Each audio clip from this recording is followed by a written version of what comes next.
Yang saya hormati Ibu Ika selaku Kepala Sekolah SDN 25 ini, dan yang saya hormati Bapak Ibu Guru yang telah hadir pada hari ini di SDN 25. Pertama-tama saya ucapkan puji syukur kepada Tuhan Yang Maha Esa karena kita telah diberikan kesehatan sehingga kita dapat berkumpul bersama di gedung SDN 25 Kota ini. Baiklah Bapak Ibu Guru semuanya, untuk mempersingkat waktu, maka kita langsung saja ke acara yang pertama, yaitu sambutan kepala sekolah yang akan disampaikan kepada Ibu Ika yang terima. Kepada Ibu Ika, kami persilakan. Assalamualaikum warahmatullahi wabarakatuh. Om Swastiastu. Salam sejahtera untuk kita semua ya Bapak Ibu. Syukur, alhamdulillah kita panjatkan kehadiran Tuhan Yang Maha Esa yang pada hari ini kita semua telah diberikan kesehatan, diberikan berkah dan hidayah, sehingga kita semua memiliki kesempatan untuk dapat hadir dalam acara diseminasi dan penerapan pemahaman budaya positif. Kedua kalinya saya banyak sekali mengucapkan terima kasih kepada ibu-ibu yang sudah menyempatkan waktu untuk menghadiri acara ini. Mudah-mudahan apa yang ditujukan dalam acara ini akan kita capai sama-sama dengan sangat baik dan dapat bermanfaat untuk anak murid kita ke depannya nanti. Diseminasi ini salah satu tugas yang harus dilaksanakan oleh guru penggerak yang pada kesempatan kali ini alhamdulillah kita dapat guru penggerak dari SDN 25 yaitu Bu Dani. Mari kita dukung apa yang menjadi program beliau. Mudah-mudahan ini akan sangat bermanfaat untuk masa depan kita semua, masa depan anak-anak dan masa depan bangsa Indonesia di kelak nanti. Kemudian apabila nanti dalam penyambutan kami ada kesalahan atau ada yang kurang berkenan, saya mewakili SDN 25 Tugalilir sangat meminta maaf yang sebesar-besarnya kepada ibu-ibu. Saatnya kita untuk melakukan perubahan, untuk sama-sama belajar, untuk meningkatkan kompetensi yang kita miliki. Yang perlu menumbuhkan motivasi dan semangat sehingga kita dapat dengan lancar, dengan mudah melaksanakan tugas kita sebaik-baiknya. Mohon nanti diikuti. Kemudian apabila ada yang mengalami kebingungan atau kurang jelas, silahkan jangan sampai ada kata sungkan ya Bapak Ibu untuk bertanya. Insya Allah kami siap. Kami akan berusaha untuk menjelaskan sejelas-jelasnya supaya kita nanti tidak mengalami kendala waktu pelaksanaan di kelas. Dari awal hingga akhir, dan saya langsung akan menyerahkan acara ini kepada Ibu dan kemudian. Baik, terima kasih. Saya akhiri. Wabillahi taufiq wal hidayah. Wassalamualaikum warahmatullahi wabarakatuh. Selamat siang. Om Santi, Om Santi, Om Santi. Ibu Ika selaku kepala sekolah ada sambutan pada hari ini. Untuk acara yang kedua yaitu acara inti yang akan disampaikan oleh Ibu Dani. Kepada Ibu Dani dipersilakan.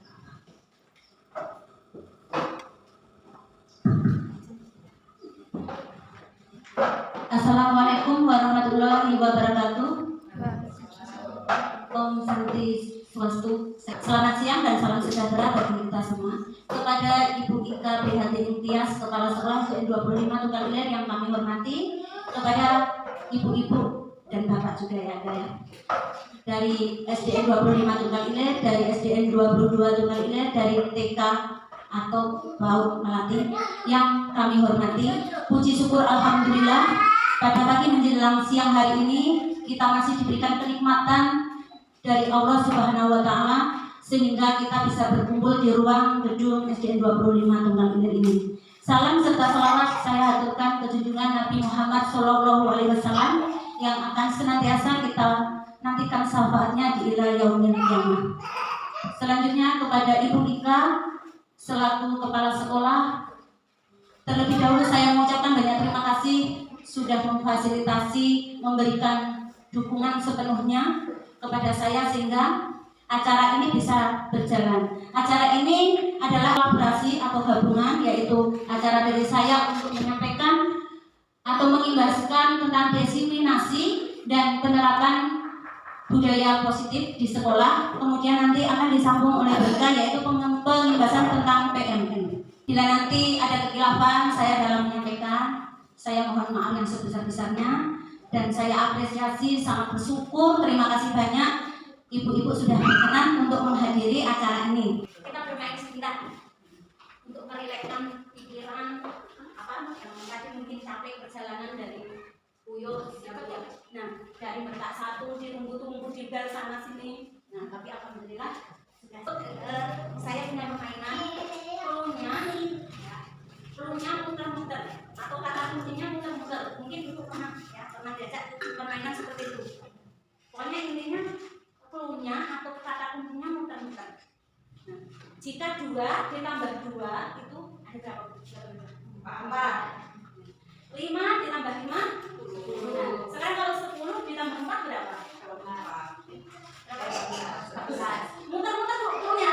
Ayo, berapa? Kalau 14 keliru. Ayo, 4. Belum. 10 ditambah 4 berapa? Yang diingat pelunya atau kata kuncinya muter-muter. Berapa? Berapa? Ya, itu tangan. Lagi ya, itu mungkin sudah tahu tapi kalau ini sudah dikasih tahu dulu Pak. Biar gitu. Ya, mau ya biar bermain aja. 2 ya.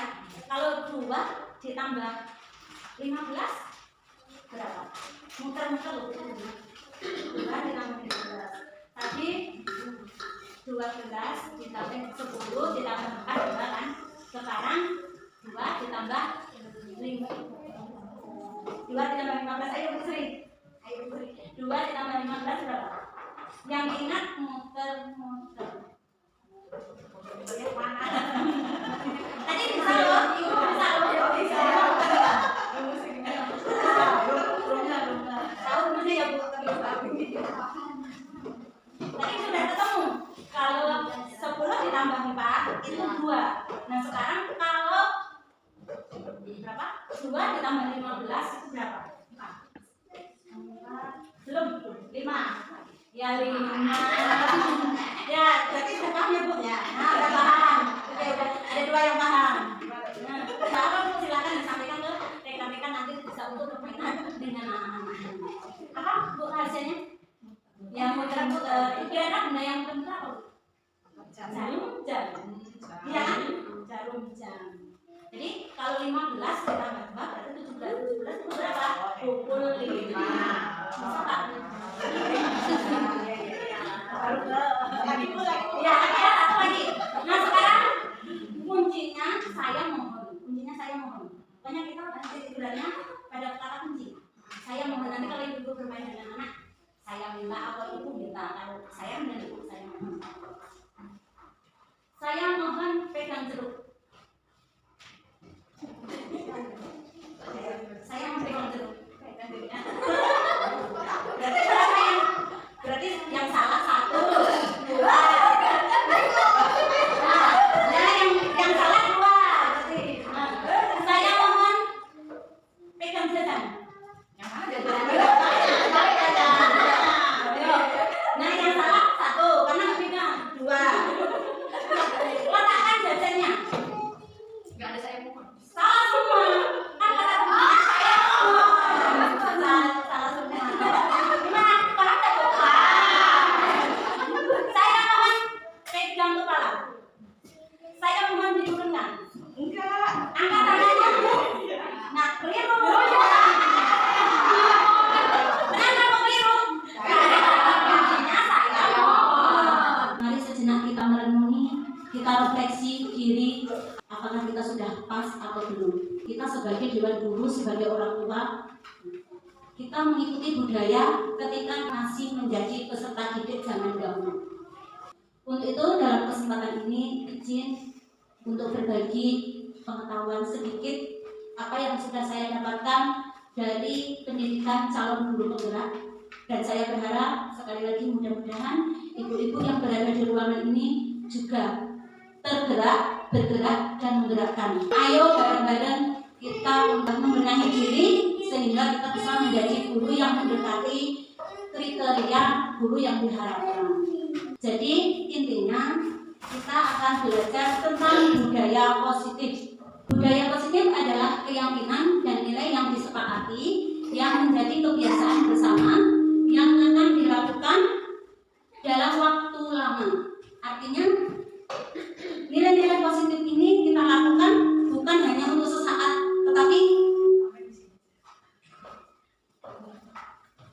tetapi untuk kurun waktu yang lama. Budaya positif dapat dilihat melalui kesepakatan antara Dewan Guru dan peserta didik. Anak diajak ngomong, jangan sampai semuanya harus dari guru. Seolah-olah yang menentukan tentang nilai-nilai kebaikan itu ya dari anak. Yang musyawarah anak, yang menentukan anak, kemudian yang menjalankan anak. Dalam budaya positif di sekolah itu nanti akan kita pelajari ada beberapa hal, yaitu tentang disiplin positif, kemudian motivasi perilaku manusia, kebutuhan dasar, posisi kontrol restitusi, keyakinan kelas atau kesepakatan, mungkin ibu-ibu sudah membuatnya bersama anak-anak. Kemudian yang terakhir itu tentang segitiga restitusi sebagai bentuk upaya kita membantu anak menyelesaikan ketika mereka sedang menghadapi permasalahan. Namun sebelum kita bahas, lebih dahulu kita simak ya teori kontrol dari William Blasel. Itu tentang stimulus respon dan teori kontrol.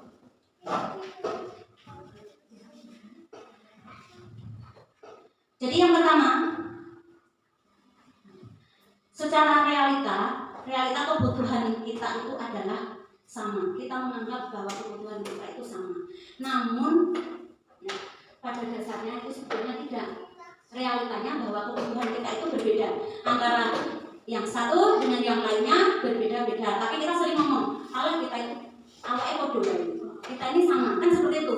Tapi sebetulnya secara kenyataannya bahwa kita itu memiliki kebutuhan yang berbeda-beda. Artinya setiap individu itu tidak bisa disamakan dengan antara yang satu dengan yang lainnya, tidak bisa sama. Yang kedua, semua orang melihat hal yang sama. Teori kontrolnya untuk pegangan kita itu bahwa setiap orang itu memiliki gambaran yang berbeda.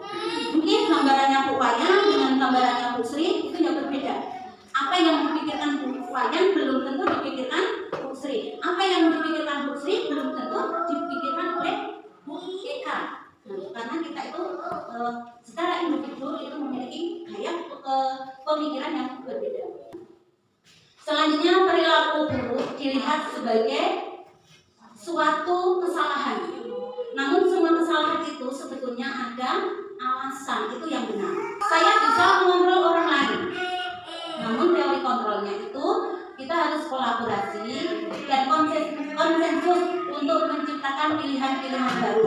Lebih baik kita berkolaborasi, bekerja sama untuk menciptakan hal-hal yang baru yang bermanfaat. Nah, sekarang tentang nilai-nilai kebajikan universal.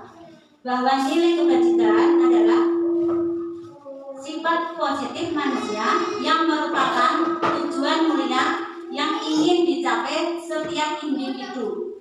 Jadi nilai-nilai kebajikan itu memang merupakan tujuan mulia yang ingin dicapai oleh setiap orang. Perilaku yang mereka lakukan itu punya alasan. Kemudian perubahan paradigma baru, yaitu pembelajaran paradigma baru merupakan pembelajaran berorientasi pada pernyataan kompetensi dan penguatan karakter sesuai dengan profil pelajar Pancasila. Kayaknya asik kalau sambil bernyanyi, tapi saya nggak hobi nyanyi, mungkin Bu Kopsek yang bisa bantu nyanyi ya. Nah, di sini disiplin itu sangat berkaitan dengan kontrol guru terhadap murid. Jadi guru menerapkan disiplin itu untuk mengontrol terhadap murid. Namun semuanya harus menggunakan teori kontrol tersebut. Mau nyanyi dulu Bu? Nyanyi apa Bu? Pelajaran ya, Pancasila karena yang kita Oke, boleh. Kita nyanyi bareng-bareng ya. Tapi biasanya itu pakai senang, kan juga senang pakai tangan itu Bu. Jadi biar sebelum kita breakingnya sambil nyanyi. Kira-kira Bapak Ibu sudah pada bisa kan nyanyi itu pelajar Pancasila? Dikit ya, apa-apa saya juga dikit lupa soalnya banyak. Oke ya Bapak Ibu ya, seperti ini. Kita pakai senam tangan sama otak. 1, 2, 3. Belajar Pancasila, beriman dan bertakwa pada Tuhan Yang Esa dan berakhlak mulia, berkebimbangan tunggal, mandiri kreasi, gotong royong dan bernalar kritis. Oke, ini sambil kita nyapa. Kita semua otak. Maaf. Ya gimana Bu? Sekali lagi bisa? Ya. Oke, saya jadi ya.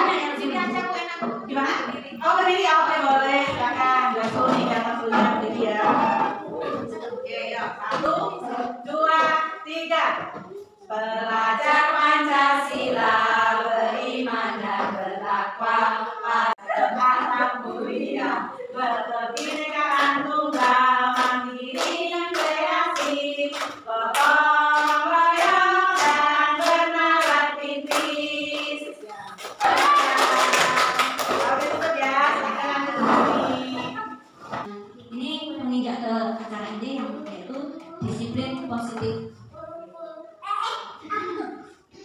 Dalam budaya kita, makna kata disiplin itu dimaknai menjadi sesuatu yang dilakukan seseorang pada orang lain untuk mendapatkan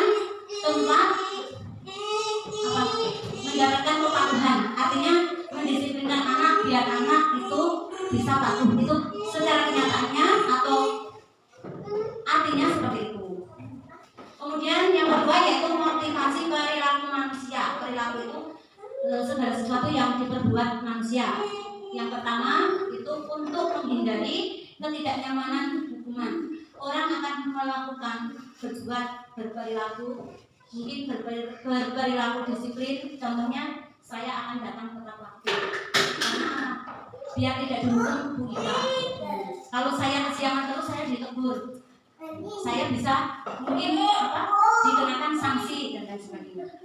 Kemudian yang kedua untuk mendapatkan imbalan dari orang lain atau institusi apa yang akan saya dapatkan apabila saya melakukannya. Artinya perilaku manusia itu dia berbuat seperti itu hanya karena imbalan. Saya rajin datang tepat waktu karena ada iming-iming dari Bu Ika. Siapa guru yang rajin, yang tidak pernah lupa, maka akan ada bonus yang beda. Akan ada bonus. Nah, seperti itu sebetulnya baik apa enggak? Sebetulnya kurang baik. Itu adalah motivasi dari luar. Dari luar itu artinya kita berbuat bukan dari hati, tapi karena dari iming-iming tadi. Anak juga seperti itu. Kalau ibu suka ngasih iming-iming, nah ini saya sadar sekarang karena saya sering iming-iming anak. Ya, anak yang bisa menjawab benar-benar saya berikan pulsa itu kalau belajar secara nilai saya sering seperti itu. Ternyata setelah mempelajari itu keliru. Karena apa? Anak akan bergantung pada iming-iming tadi.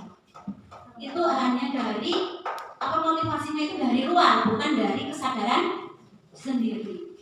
Mungkin ibu-ibu juga pernah seperti itu, iming-iming anak ya. Nanti kalau kamu teringat, saya berikan apa? Saya kasih hadiah apa? Terutama enggak. Terutama pada anak kandung, biasanya terjadi seperti itu. Nanti rajinlah belajar, nanti kamu kalau teringat, saya berikan sepeda motor, saya ajak jalan-jalan dan lain sebagainya. Nah, alhamdulillah berarti ibu tidak termasuk hal yang keliru. Kalau saya pernah keliru sering, tapi kalau ini sudah dalam tahap obat. Tahap obat. Yang ketiga itu untuk menghargai diri sendiri. Kalau kita melakukan bertindak, berperilaku, melakukan sesuatu, tujuannya itu untuk menghargai dirinya sendiri. Berarti kita itu sudah melakukan atas dasar motivasi internal dari diri sendiri. Entah mau ditegur Bu Ika atau tidak, entah mau ditegur Pak Rubadi atau tidak.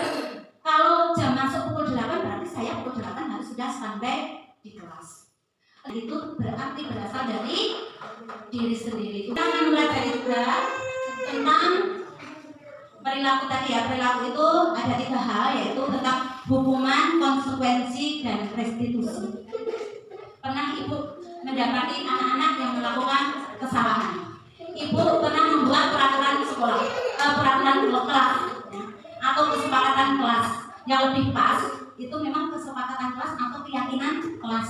Tapi yang sudah kita laksanakan yaitu peraturan kelas, kemudian ada sanksinya. Ini juga terjadi di sekolah saya, tapi sudah saya perbarui setelah dapat teguran dari ibu senior. Kemudian ternyata memang benar saya mengikuti pembahasan ini, tidak boleh lagi membuat sanksi hukuman. Nah, ini hukuman yang pertama itu sistem tidak akan berjalan bila murid tidak takut.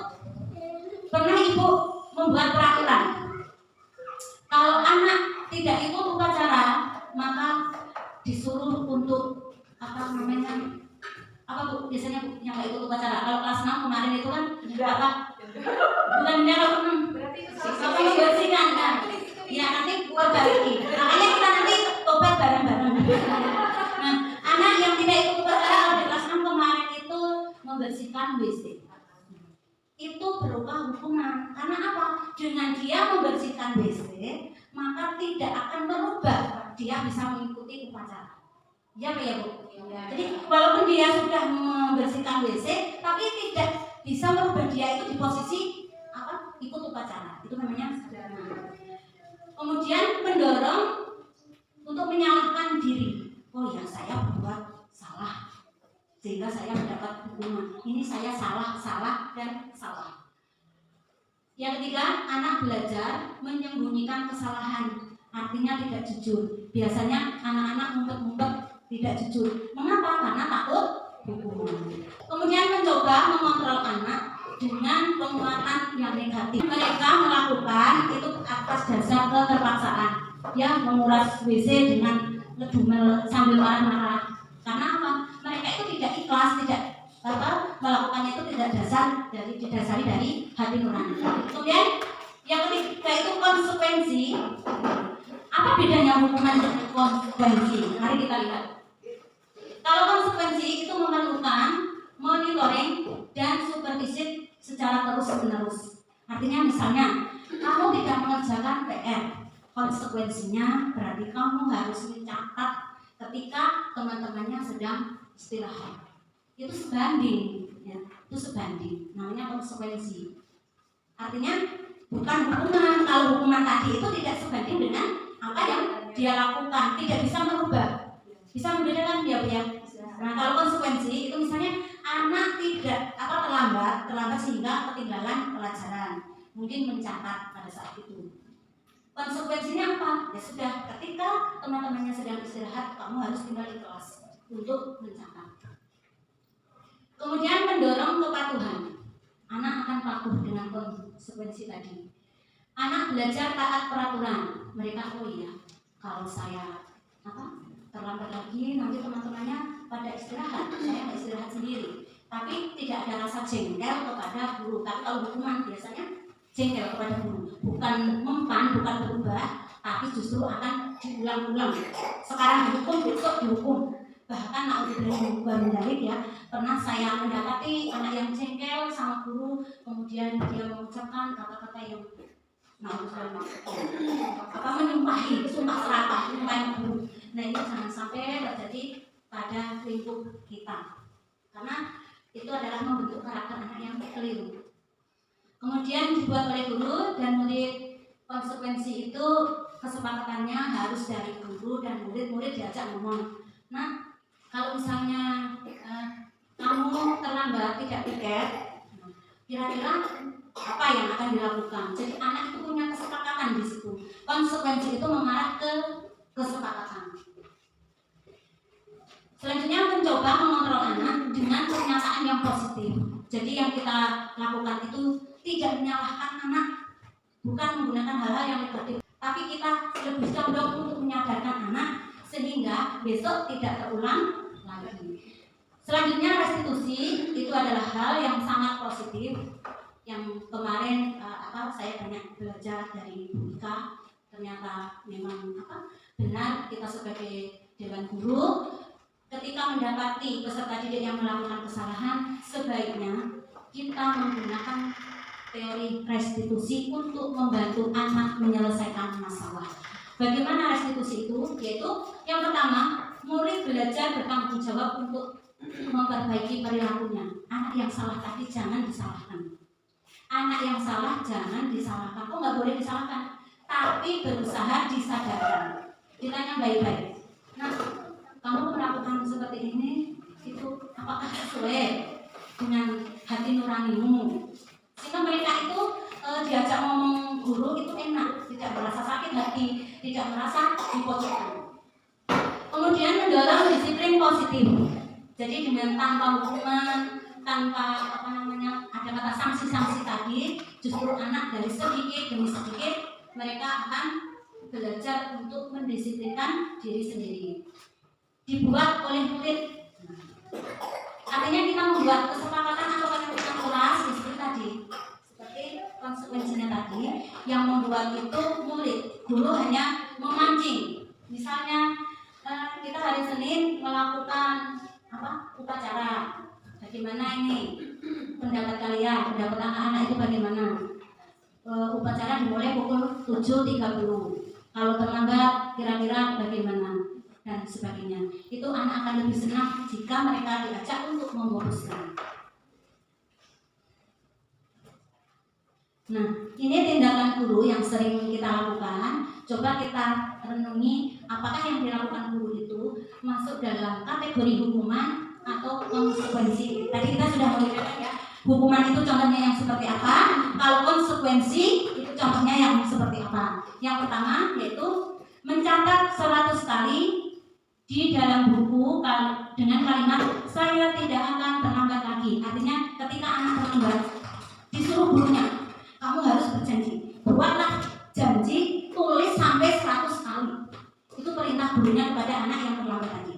Nah, perilaku seperti itu masuk hukuman atau konsekuensi? Kalau menurut ibu itu, ayo, hukuman atau konsekuensi? Hukuman. Ada yang tidak? Mengapa kok hukuman? Jadi kita sudah membicarakan ya, hukuman itu yang bagaimana, apa konsekuensi yang bagaimana dan apa. Kalau menurut Bu siapa? Alfeda. Bu Alfeda itu hukuman. Nah, kalau menurut ibu yang lainnya setuju hukuman atau konsekuensi? Anak mencatat 100 kali, mencatat janji bahwa dia tidak akan terlambat lagi. Hukuman atau konsekuensi? Ayo. Apa Bu Yuli? Bu Yuli ada 2 ya? Bu Yuli ada 2. Apa? Hukuman atau konsekuensi? Ada 2. Lari mengelilingi lapangan basket 2 kali karena terlambat hadir di sekolah. Hukuman atau hukuman? Nah, sekarang nomor 2 ini setuju hukuman atau konsekuensi? Hukuman. Salah. Soalnya datang ibu cantik. Terima kasih. Hukuman atau konsekuensi nomor 2? Nah, kalau itu misalnya jam olahraga gimana? Misalnya jam olahraga, Pak Supri ya, sini ada apa berulang dari Pak Supri. Pak Supri sedang mengajar olahraga di kelas 5, kemudian pemanasan anak disuruh keliling lapangan. Ada yang terlambat. Bu Arum terlambat. Oh iya, Bu Martina terlambat. Nah, padahal jam olahraga, yang lainnya sudah keliling lapangan sebanyak 2 kali. Kemudian Bu Martina keliling sendiri. Kira-kira itu konsekuensi atau hukuman? Konsekuensi. Jadi bisa ada 2 hal ya. Jika itu pada jam olahraga berarti itu konsekuensi. Tapi kalau bukan jam olahraga, misalnya matematika, itu sudah masuk hukuman. Yang ketiga, menggantikan kertas tugas teman yang telah dicoret-coret. Ada anak yang nakal ini. Nah, Bu Yuli nakal ya. Maaf ini cuma contoh. Nah, coret-coret kertasnya Bu Bintang. Akhirnya Bu Bintang nangis. Kemudian ibu gurunya Bu Eka nyuruh, ya sudah Bu Yuli, kamu ganti kertasnya Bu Bintang yang sudah kamu coret-coret. Nah, itu masuk konsekuensi atau hukuman? Konsekuensi karena mengganti apa yang sudah hilang, artinya menutup tadi, konsekuensi. Kemudian yang berikutnya, membersihkan tumpahan di meja tulis karena tersenggol pada saat belajar. Mungkin pada saat belajar, nah itu Bu Sri menumpahkan kopi. Nah, terus sudah kamu bereskan, kamu bersihkan mejanya. Itu masuk hukuman atau konsekuensi? Konsekuensi. Sekarang kita lihat jawaban ibu tadi benar atau keliru. Kita lihat ya. Nah, yang pertama tadi benar ya, hukuman. Yang kedua bisa hukuman, bisa konsekuensi. Jadi tadi sudah saya jelaskan kalau itu jam olahraga berarti konsekuensi. Yang ketiga hukuman, yang keempat konsekuensi hukuman dihukum oleh penghargaan. Mari sejenak kita merenung. Saat kita itu berulang kali menjanjikan hadiah kepada peserta didik yang mereka itu kategori hebat, kategori pintar, kategori prestasi, itu sebetulnya mereka telah melakukan ketergantungan. Dan sebaliknya ada yang tersakiti, ada yang merasa dihukum. Kok bisa? Contohnya yang peringkat, ada peringkat 1, peringkat 2, peringkat 3. Itu selisihnya tidak seberapa. Tapi kita dalam memberikan peringkat itu tidak memandang kemampuan anak. EQ anak itu kan berbeda-beda. Ada yang lambat, ada yang cepat, ada yang mungkin pendengarannya bermasalah, penglihatannya bermasalah, sehingga cara tanggap anak itu juga berbeda. Nah, pada saat itu ada selisih angka sedikit 90 dengan 89, selisihnya cuma 1. Padahal yang 89 ini anaknya rajin masuk, rajin mengerjakan tugas, tapi dia itu menderita sedikit gangguan pendengaran, sehingga walaupun dia fokus akan terkendala. Dan yang 90 ini karena dia itu ngomong normal, sehingga dia itu ya belajarnya secara biasa, bisa cepat tanggap, walaupun beberapa kali tidak masuk tetap nilainya tinggi. Maka anak yang mendapat 89 ini akan merasa bahwa dirinya gagal. Tuh, saya sudah berusaha semaksimal mungkin, saya sudah belajar sampai larut malam, sudah diiming-iming sama orang tuanya, kalau kamu nanti peringkat 1 saya belikan ini itu, saya belikan sepeda motor, tapi kenyataannya usahanya gagal, kalah dengan yang peringkat 1, selisihnya hanya 1 angka. Apa yang terjadi? Anak yang peringkat ini dia akan merasa sakit hati dirinya sendiri, kemudian merambat kepada temannya. Coba aku lihat nilaimu, sebetulnya kalahku itu di mana toh? Ternyata kalahnya di olahraga misalnya. Iya, saya tidak masuk sekali jam olahraga karena pada saat itu saya sedang berobat telinga misalnya. Nah, itu dia akan merasa menyalahkan dirinya sendiri, akan merasa kecewa seperti itu. Kenapa? Iming-iming dari orang tuanya tadi, kalau kamu peringkat 1 saya berikan sepeda motor, tapi kenyataannya sudah berusaha keras, masih kalah dengan temannya, walaupun itu hanya selisih 1 angka. Sehingga penghargaan itu sebetulnya kurang pas jika kita gunakan. Yang ketiga itu kebutuhan dasar manusia. Yang pertama itu bertahan hidup. Kebutuhan hidupnya apa? Ya, ada perlindungan dari guru. Anak ingin kehadiran guru yang adil dan bijaksana. Mereka ingin ada perlindungan ketika sedang dibully oleh temannya, ketika mereka sedang disakiti oleh yang lainnya, mereka juga ingin ada perlindungan dari guru. Kemudian kasih sayang. Terkadang kita sebagai dewan guru mungkin niatnya tidak untuk membeda-bedakan, tapi terkadang penilaian anak itu berbeda-beda. Kita memuji-muji anak yang hebat ini itu, tapi didengar oleh yang lainnya. Kemudian kita seolah-olah kayak mengabaikan yang lainnya. Ya sudah, kamu nggak mau maju. Ini yang maju Bu Inke, yang hebat Bu Inke, yang ini Bu Inke. Akhirnya apa? Mungkin Bu Arum sakit hati. Artinya seolah-olah merasa tidak ada rasa kasih sayang dari gurunya. Ya sudahlah, Bu Guru hanya menyayangi Bu Inke. Saya tidak. Saya ini siapa? Seperti itu. Kemudian penguasaan itu artinya terhadap kemampuan. Setiap anak itu memiliki kemampuan meskipun kemampuannya berbeda-beda. Ada yang pintar menggambar, ada yang pintar berhitung, ada yang pintar bernyanyi dan lain sebagainya. Mereka butuh tentang penguasaan. Boleh kita kasih support tepuk tangan, boleh. Yang penting ketika dalam kelas itu harus dipandang adil semuanya. Jangan kita memandang sebelah.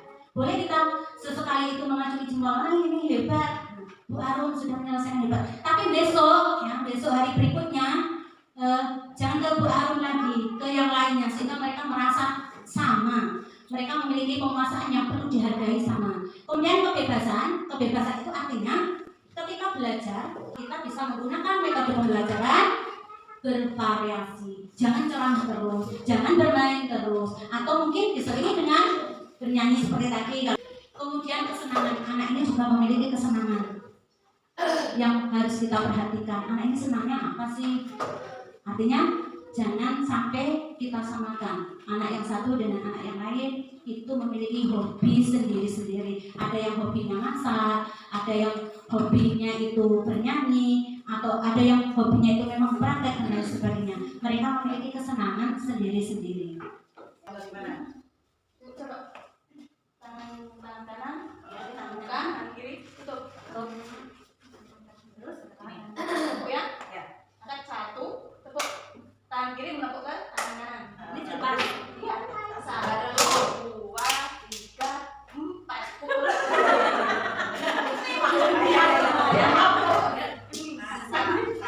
2, 3, pukul. Ya, salah.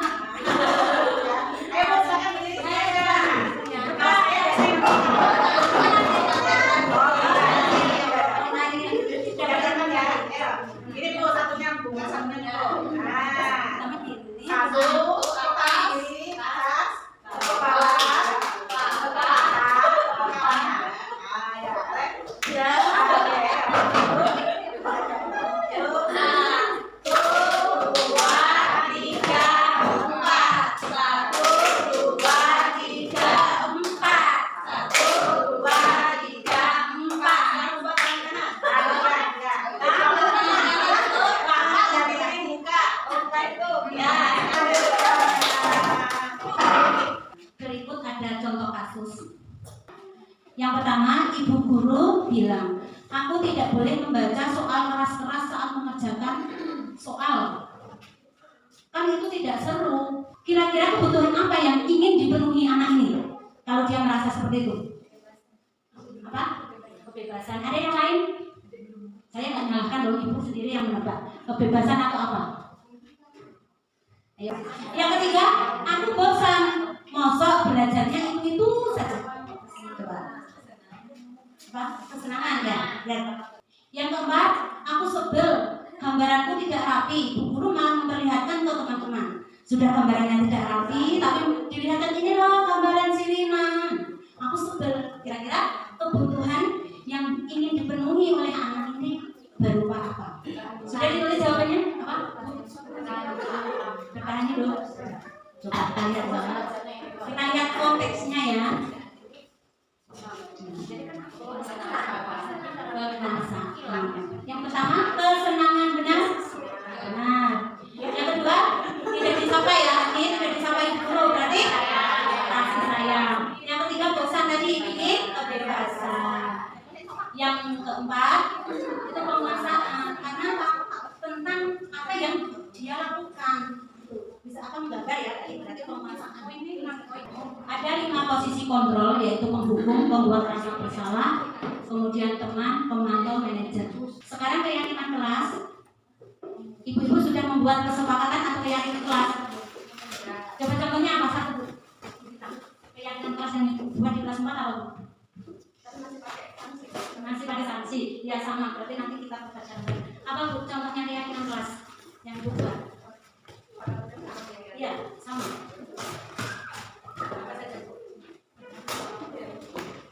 Ini di kelas 5 ada yang sebagai kelas. Nah, tidak memakai seragam lengkap, membersihkan lingkungan sekolah. Maksudnya gimana Bu? Tidak memakai. Oh ini kesepakatan kelas, artinya berupa sanksinya ya. Artinya kalau kita membuat keyakinan kelas, bunyinya bukan tidak memakai seragam lengkap, membersihkan lingkungan sekolah, bukan itu. Kita balik ke posisi yang ke bahasa yang lebih positif. Bagaimana kira-kira kalau ini dirubah ke bahasa yang positif? Harus memakai seragam lengkap ketika upacara misalnya, atau berseragam sesuai dengan ketentuan yang sudah disepakati. Yang ininya dicoret, yang membersihkan lingkungan sekolah itu dicoret. Yang kedua, tidak mengikuti kegiatan sekolah seperti upacara bendera, pramuka, senam. Nah ini ada sanksi denda. Yang lebih tepatnya, kalau keyakinan kelas bagaimana? Harus mengikuti semua kegiatan yang dilaksanakan di sekolah. Mengikuti semua kegiatan yang dilaksanakan di sekolah. Kegiatan apa saja? Ya, mungkin ada upacara bendera, ada kegiatan pramuka, dan lain sebagainya. Nah, sekarang segitiga restitusi itu jika kita punya permasalahan menghadapi anak yang salah, kira-kira bagaimana cara kita mengatasi ini? Jadi dalam segitiga restitusi itu intinya ada 3 yang perlu kita lakukan. Pertama, menstabilkan identitas. Jadi anak itu mau ngomong yang sebenarnya. Kemudian validasi tindakan yang salah. Ditanya, mau melakukan seperti itu tentu ada alasannya. Coba cerita, alasanmu itu apa? Terus menanyakan keyakinan. Nah, kamu kalau melakukan seperti itu walaupun ada alasannya, kira-kira pas belum dengan keyakinanmu, dengan kesepakatan kelas? Maka akan condong hasil dari ketiga hal yang kita lakukan ini nanti akan menghasilkan positif. Anak yang berkarakter, bukan anak yang merasa dendam karena telah mendapatkan hukuman di sekolah.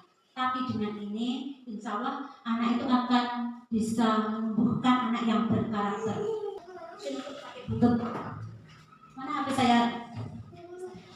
Ya, bisa nyata.